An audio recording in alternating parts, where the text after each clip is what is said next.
Let's make beautiful resin raindrops effect in a coaster.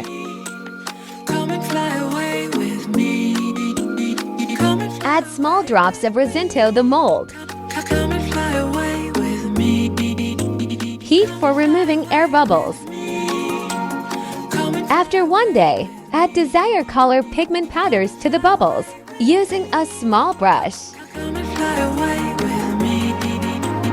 Don't you be afraid, everything will change. You and me, jumping on the edge, sees the dream has never done. Pour a small amount of clear resin. Fly away with me.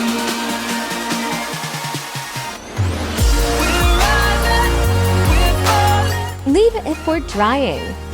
I mix black color to the resin for the last pour. Cap for 1 day to dry. Let's demold the coaster. Here is the awesome result. Please subscribe my channel for more. Thanks for watching.